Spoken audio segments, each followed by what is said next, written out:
Welcome to the Academic Writing Amplified podcast. On this podcast, we believe that the culture of academia needs to change radically. Women and non-binary people are revolutionizing academia within institutions that were not built for us. If you're ready to reject the culture of overwork, kick guilt and overwhelm to the curb, and amplify your voice to make a real impact on your field without breaking down or burning out, you're in the right place. With our team of experienced writing coaches as co-hosts, we'll share insights and talk to inspiring guests to bring you the practical strategies, systems, and mindset shifts you need to find time to write, publish work you love, and design your career on your terms. And it all starts with writing. Let's go. Hello, everyone, and welcome to Academic Writing Amplified. I'm Kathy Mazak, founder of this podcast and Scholar's Voice, the professional development company that helps academic women and non-binary professors write and publish to the level in line with their expertise. I'm so excited to let you know that our Navigate program is now open for enrollment. Yes, that means that we are accepting applications. So all you have to do is go to scholarsvoice.org/navigate, where you will find all the program information, including program pricing, all the modules, how the calls work, call date and time. And you will see that our applications are open. So when you look at that pink button at the top of the page, it should say apply now. Now, our applications are only open until April 19th. And our application process is a 3-step process. First, a really quick application that you can fill out on your phone. So if you're listening to this podcast on an app on your phone and you're not driving, then right now you can go to scholarsvoice.org/navigate, find that pink button. You can fill this little application out even as you're taking your walk. And once that application is accepted, then you will get a link to take our Navigate benchmark assessment, which is our tool that we use to measure your progress throughout this process of developing your writing and publishing. We do it at the beginning and at the end of our 12-week program. And every time you take Navigate, we repeat it so that you can see your progress throughout your journey towards mastery of the key concepts that we teach and develop inside of Navigate. Once you've done the benchmark assessment, which really doesn't take that long, it's about 20 multiple choice questions. It's totally straightforward. Then you will also get the link to schedule a quick 30-minute pre-enrollment call with me. So that means that you get to talk directly to me, get all your questions answered about the program. I go through a process during that pre-enrollment call where we are both figuring out whether Navigate is the right next step for you. And if we both decide that it is, then I'll invite you to enroll right on the call. So go to scholarsvoice.org/navigate and apply for Navigate today. Hello, good listeners. Today, I am bringing you an interview with Michelle Espino. She's a mid-career scholar who took our Navigate program and stayed in for a second round. And you are going to love hearing her story. Now, whether you're considering joining the Navigate program and you yourself are mid-career, or whether you are just interested in hearing more mid-career stories, I think you're really going to enjoy what Michelle has to say. It's such a great glimpse inside the thinking that happens post-tenure and in preparation for full. So please enjoy this interview with Michelle. Welcome to the podcast. Will you please give us your name, tell us your field of study, and a little bit about your work? Hi, everyone. I'm Michelle Espino Lira. I use she, her, AF pronouns, and I have been a faculty member for 15 years now, which is shocking. But I've been to 2 institutions. So I was at one institution for 4 years and then another one. I've been here ever since. I earned tenure here. And I study higher education, particularly Latinx, Latina, Latino communities in higher ed and how they both in terms of educational attainment, but then also their career development within institutions of higher education. So awesome. It's so meta. It's like you kind of have this big picture look. It's super interesting to me. So, what kind of, just out of curiosity, like what department are you in? I'm actually in a counseling, higher education, and special education department in the College of Education. So it's an interesting hodgepodge of folks, but it makes sense that our entire department is really focused on training graduate students, which is very different from the rest of the college. Interesting. Yeah. Like, I think one of the things that's a thread that runs through like a lot of our Navigate clients and a lot of our clients in general from all the programs I've run is that they are living out this interdisciplinarity that sometimes they feel like they're the only in their department discipline wise, but also like they're crossing over disciplines in really interesting ways. And it sounds like you're doing that as well. So Yeah. awesome. All right. So you are actually on round 2 of Navigate. So you joined us, I guess, in the fall and are doing your round 2 in the new year. So before you joined the first round, what were you hoping to achieve or what kind of problems were you facing that made you consider the program? I have been thinking about this a lot. So I earned tenure in 2018 and went on sabbatical in the spring of 2019. And then really thought at that point that would be kind of redefine what I wanted to do life after tenure. And then a year later, COVID. And I think that is often a story we don't spend enough time process. We haven't really processed Yeah.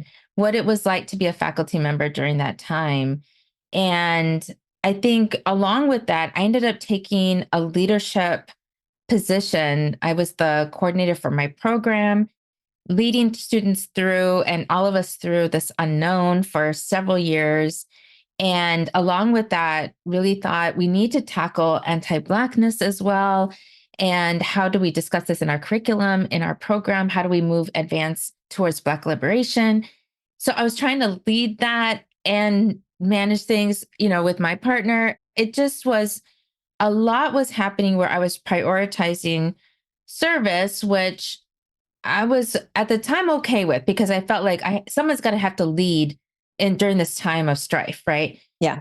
And when the dust settled, when I moved out of that leadership position, when things started to get a little bit more normalized or a new normal, I looked back and said, "Oh my gosh, I wrote stuff, I published, I earned a grant, and I don't think I'm anywhere near advancing to full."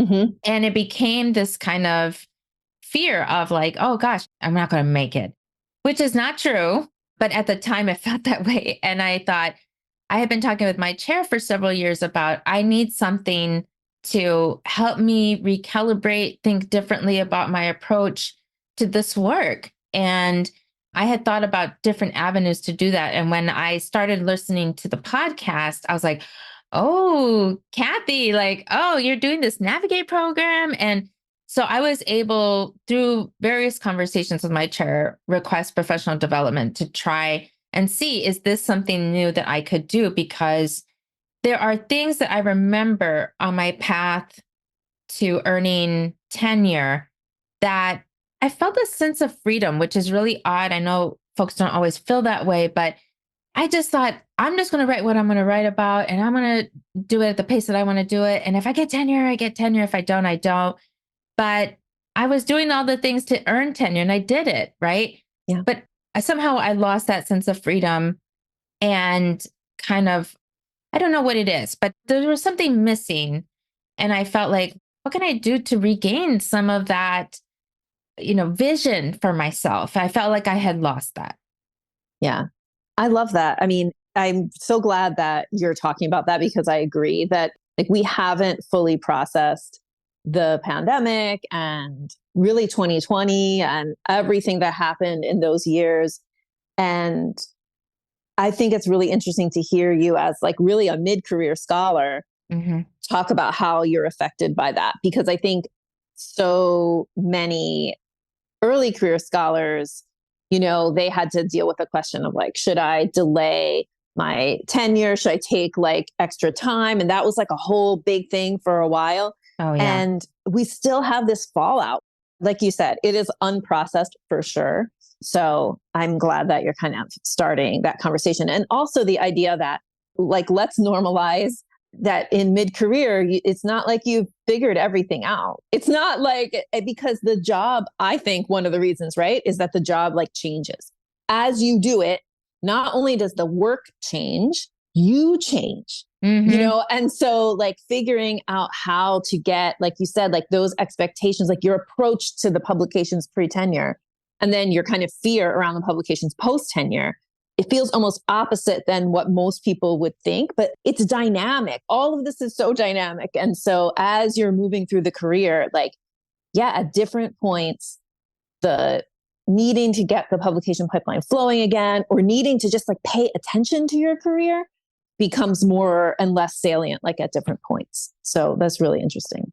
Well, and I will say, I think part of this is as, I'm a first generation college student. And so sometimes we navigate these systems with very little access to dominant forms of knowledge, right? And in dominant forms of capital that would help us understand what to expect. But now I actually know what to expect because I've earned tenure. And I think it almost feels like there's more to lose, Ooh, which yeah. is odd, but now I know what is out there and I'm like, "Oh gosh, like can I really do it?" But it's like you did it already. You Right. know? Yeah, absolutely. So interesting. So before Navigate, you were kind of looking for like, all right, how can I go up for full, right? Like, how can I make Mhm. sure my publications are like kind of paving the way for me to go up for full? What does getting full professor mean to you? Like, why was that a goal for you? Because some people are like, I'm associate and I'm just going to like rock it here and I'm not worrying about full. Well, as a Latina, for me, there's very few of us. Even at my university, I pretty much know most of the Latinas who are on campus and Yeah. are on the tenure track or, tenured professors. So it means something more than just for me. It's really about paving the way for my community to see models of possibility, to believe that even in spaces where many folks talk about, that the institution will never care about you, but that's not really the point of it. For me, it's more about I care enough about my community to be in a position of leadership and to be able to harness the power that I do have to be able to advocate for my communities in a way that I can be heard in predominantly white spaces, in spaces where my community is often viewed as a deficit. And so I just really believe that I'm very impassioned about that. And so that's really why I want to achieve it and then keep doing the things that I want to be able to do. I just think for me, the argument that oh, no, when I earn tenure, then I'll get to do what I want to do. That didn't work for me. No, like don't wait for that. And the same thing for full. I'm not going to change all of a sudden my goals and what I've been working on for my community just because I had that title. It's just more about like, how can I put myself in a position of leadership where maybe I'll still be questioned by people, but I'm in those spaces. It's a ticket into those spaces. Yeah. So powerful. All right. Let's get into some of the nitty gritty of the Navigate program. So, what was the part of the program that had the biggest impact on you? Oh gosh. I mean, there's different points. And I think really thinking about my energy has been profound. Really thinking about my soaring state. What I what I realized was when I charted my energy levels, I was like, oh my gosh, I have been scheduling student meetings during the time that I have my like most brain power.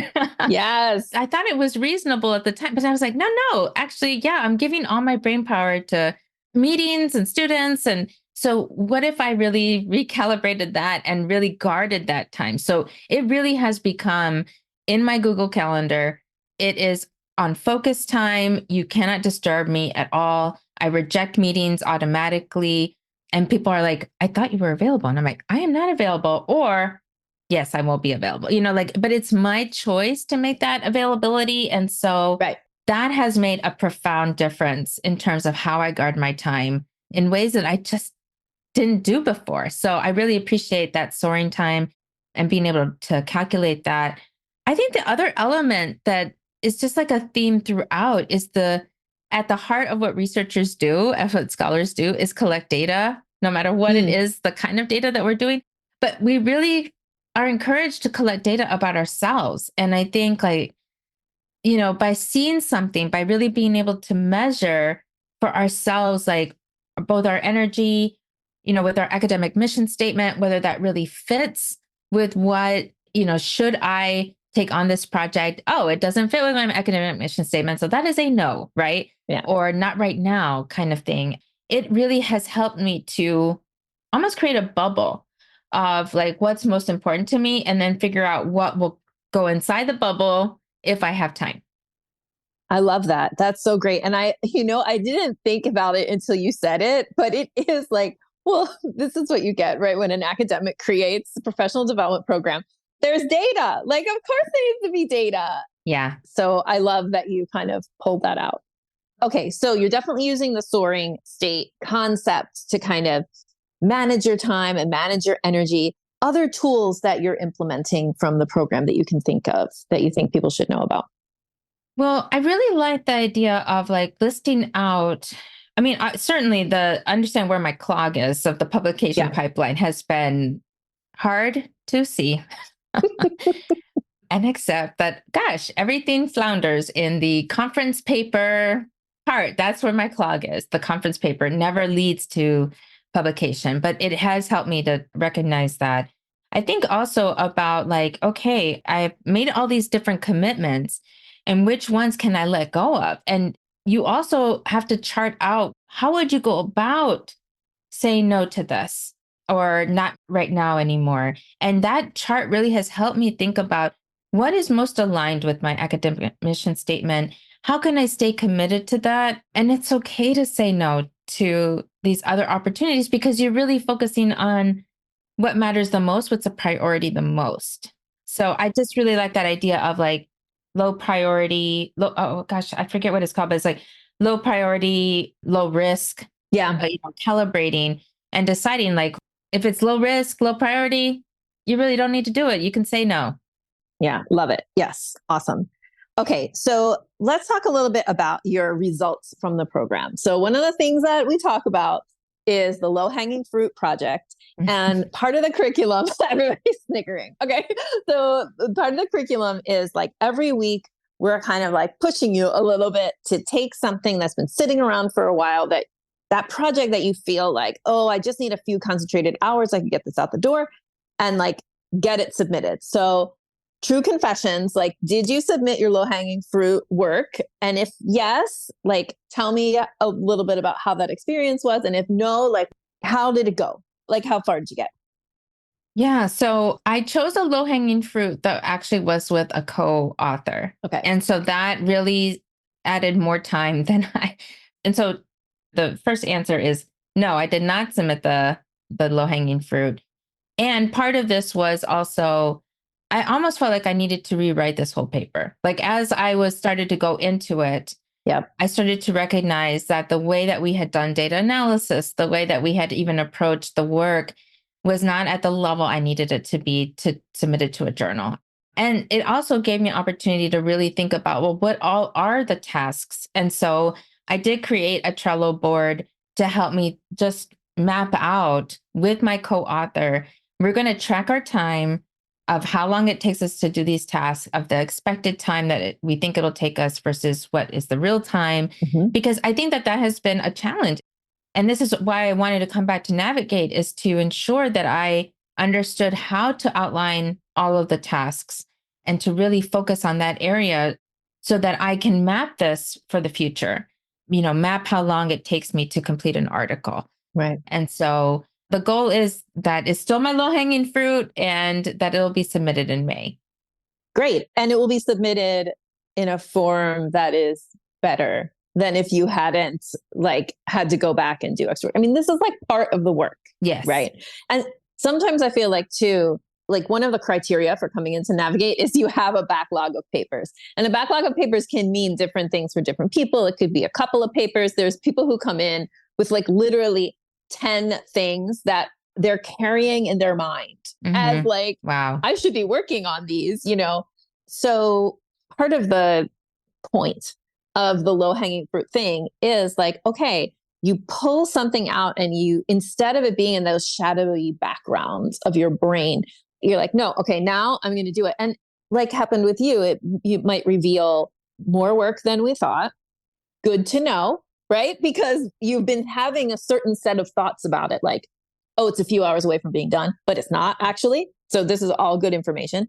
And then also, yeah, like the purpose of having like a focal project is to do like what you did, which is let's apply this idea of like breaking projects into task and estimating time to task. And in a sense too, like you also got the added like figuring out how you're going to work with your co-author to do that work, like applying it to something real instead of watching the videos, coming to the calls, but not actually like putting the stuff to work. So I call that a win, and I'm excited. May is not that far away. You're going to get it done. Yeah, I believe that. Awesome. Okay. So a few things to kind of help people who might be thinking about Navigate to make decisions. One is, what were your objections coming into the program? Or like, what made you almost not join or think about not joining? I don't think there was anything. I was really excited because I have been working and chipping away at convincing my chair that I should do this. Okay, cool. Yeah. Because there were other programs that are available to us. But I think what I really appreciated was that you take a very different approach to, first of all, name the fact that women and non-binary faculty have very distinct experiences that isn't as cookie cutter as other programs may offer. And you have a very different philosophy about writing that I really appreciated, because I try to integrate writing on a daily basis, but I think I like your approach about really focusing on where's your energy and, how can you map this onto your week so that if you write an hour, if you write 2 hours, like that's a huge win and it's specific to writing. And so I just think like, for me, I was just so eager and excited to finally have the opportunities. Yay. So there was no holding me back. Awesome. I want to just like note to people listening that since you wanted to pay with university funding, you had been in conversations for a while. Like, yeah. How long? Could you remember? It probably had to be at least a couple of years. Yeah. Because I kept trying to figure out, would I get like a coach? Would I do a program? And then where would we get the funds to do this? And so finally I was able to negotiate those professional development funds with my chair. But it was like, this is where I'm at. I mean, I think I was fortunate to have a chair who was open to having these conversations with me about my development, who is invested in me in a way that like I could say, help me. Please help me get to full. This is a goal of mine. And so how can we do that? And part of this is for me to like get kind of reboot, recalibrate what I'm about. Yeah. Amazing. Okay. So finish this sentence. My favorite part of working in the Navigate program is my new friends. Yes, I love your group. Your group is so good. Our group is amazing. I think what I love about it too is we're from all walks of life. We are incredibly interdisciplinary. There's no one who does my specific work, which is awesome. I think it provides a freedom where I feel like I can openly share because people are not in my discipline. Yes. And then you realize, oh my gosh, we're all facing very similar things, even when we're in different disciplines and different kind of institutions. And I just think that the fact that like even our chat, while we're, engaged with each other on those weekly meetings, that our chat is always filled with like uplifting and supportive messages, resources are shared, people follow up with each other. I'm going to have lunch with one of our folks. Shout out to Noor. Yay. Noor makes a point of like seeing people because she came to Puerto Rico. Yeah. It was like a very stressful moment in my personal life. And she's like, no pressure, but I'll drive to you. And then and I drug my kids along with me. And we had dinner in my town and it was so great. I'm so excited to get to see her in person. Yeah. Yeah, absolutely. So it's just wonderful. It's wonderful to be able to connect with folks online and offline. Yeah. And it's not even really about faculty life. It's about how do we support each other as women and, women in the academy. Yeah. Yeah. Oh, it's a beautiful group. And I also like the first call we had for the round 2 group, like when everybody came on the call and it was like, you're here and you're here. Yeah. And so beautiful. I was like, Yeah. oh, it's like old home week over here. Like everybody, like homecoming or something. So wonderful. All right. Yeah. So my last question is, who would you recommend Navigate to and why? I would recommend it to folks who are 3 years or more out of tenure. Nice. And I think part of this is because you think you know what life is going to be like after tenure, and it takes that long to actually like get to a point where you're like, who am I? It's a lot of like soul searching, and you can't go at the same pace that you were during tenure. It's just a different life. And so I think around year 2, year 3, you start to wonder, I think like, oh, what am I doing? How do I get to the next step? And do it in a way that is affirming and humane and compassionate. I think that that's the part that's really missing is like, how do I do this in a humane way and care for myself, care for my community, and do good work, right? Meaningful work. So it has been pivotal for me to like regroup and say, okay, yeah, the road to full is possible. Amazing. It is. I can't wait when you get there because you totally will. And I'm very excited. Michelle, thank you so much for coming on the podcast. Thank you. I really appreciate it. Thank you so much for spending your valuable time supporting yourself and your writing by listening to this episode. If you like what you heard today, the best way to say thank you is to hop on over to Apple iTunes and write an honest review. The more reviews, the more amazing academic women and non-binary people will find this podcast. So go write one now.